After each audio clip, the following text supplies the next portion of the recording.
Asterisk asterisk I live alone in a small apartment in Los Angeles. I moved here after finishing college, wanted to start life in a new city. The apartment is old, paint peeling, the hallway light flickers repeatedly. But the rent was cheap, and I didn't have any other option. At first, everything was normal: work, college friends, Netflix at night, and sleep. But gradually, something strange started happening. I would wake up to find the bed sheet always pulled down, or the chair near the bed would be overturned. At first, I thought maybe I was doing it in my sleep. But when it started happening every day, my suspicion grew. A friend suggested, "Install a camera in your room. You'll see if you're sleepwalking or not."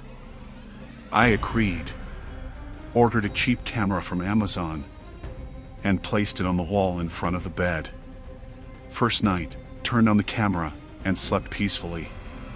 Next morning, I checked the video. At first, everything seemed normal. I was just changing sides, sometimes turning around.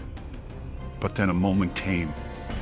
In the video, at 2:33 a.m., I sat straight up on the bed, and then stared directly at the camera. Eyes wide open, completely static. For 20 minutes.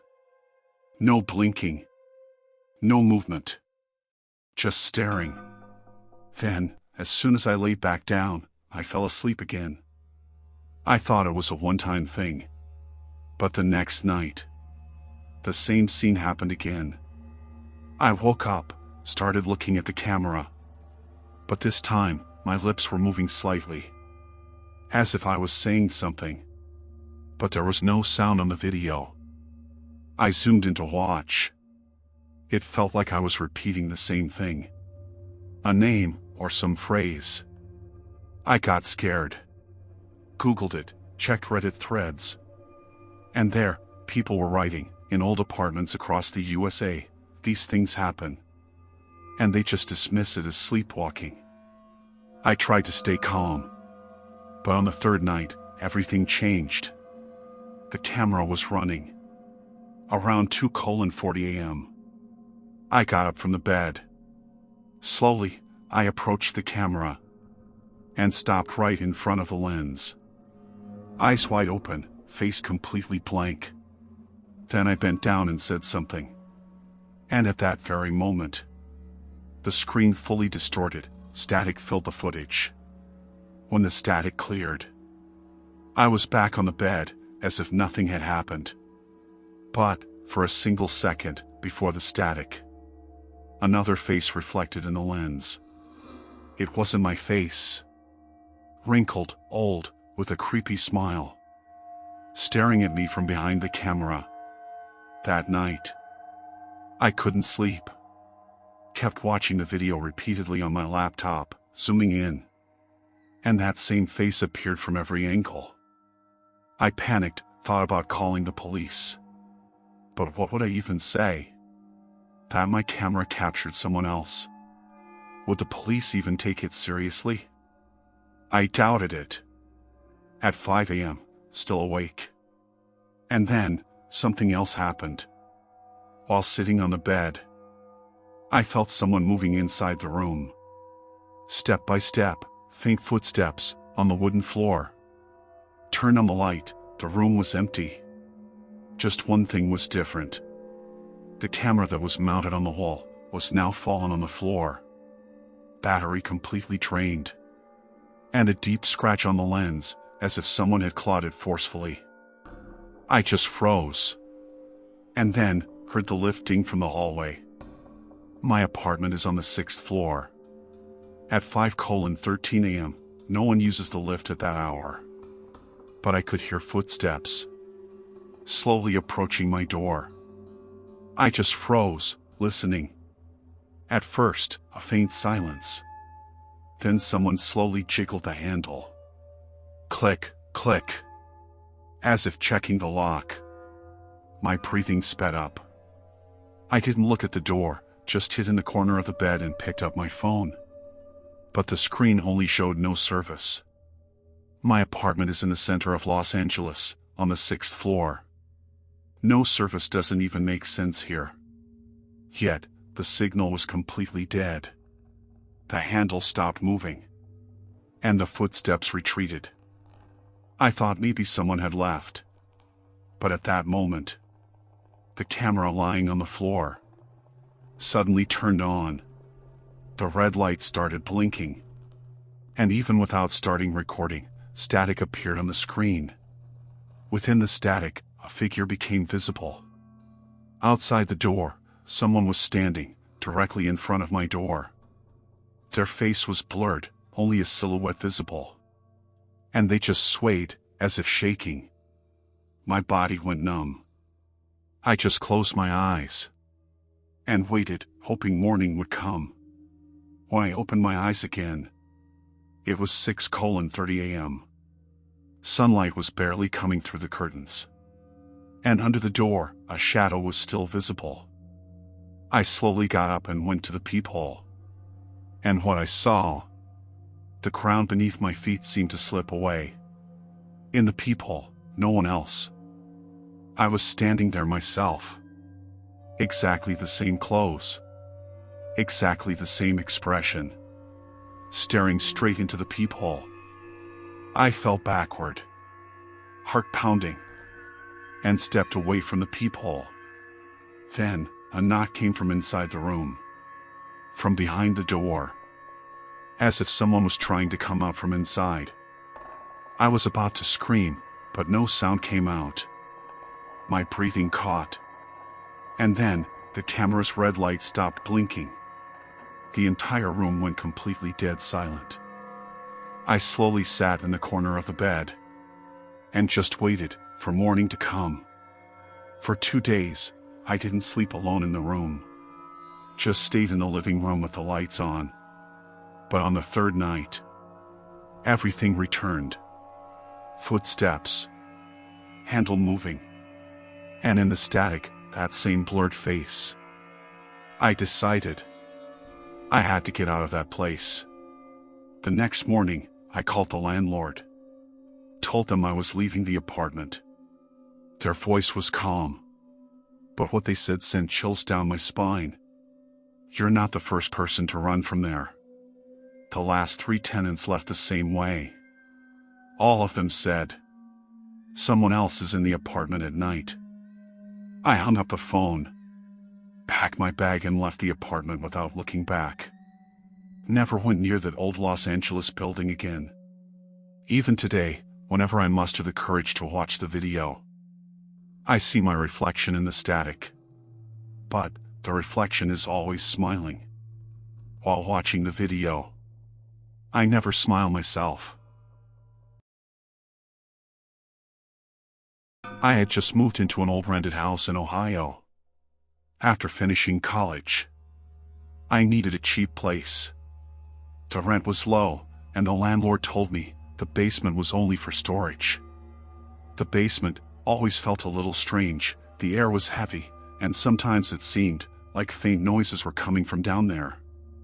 But I ignored it, told myself it was just an old house, pipes creaking, wood settling. One night, there was a storm, the electricity kept cutting in and out. I grabbed my phone flashlight and headed toward the basement. The moment I opened the door and stepped down the stairs, the air grew colder. The basement was dark. In one corner, something was hidden under a dusty old sheet. Curious, I pulled it off, and what I saw made my blood run cold. There was a bed down there. Perfectly made, the sheet tightly tucked, the pillow placed neatly, like someone had just slept in it. The problem was, the landlord never told me the basement was furnished. I always thought it was just boxes and tools down there. I went back upstairs, called the landlord. He picked up, sounding casual. Oh, the basement? Yeah, some old tenants left furniture down there, don't worry about it. But his tone felt off, like he wanted to end the call quickly. I went back down again, looked at the bed closely. The blanket was folded, but one side of the mattress was slightly pressed down. Like someone had sat there recently. Something felt wrong, like the landlord wasn't telling me everything. I snapped a picture of the bed with my phone, looked closely. And that's when I realized, in the photo, there was a shadow right next to the bed. But in that moment, I was completely alone in the basement. That night, I couldn't sleep at all. My mind kept replaying it. If there's a bed in the basement, does someone actually use it? And if they do, then when?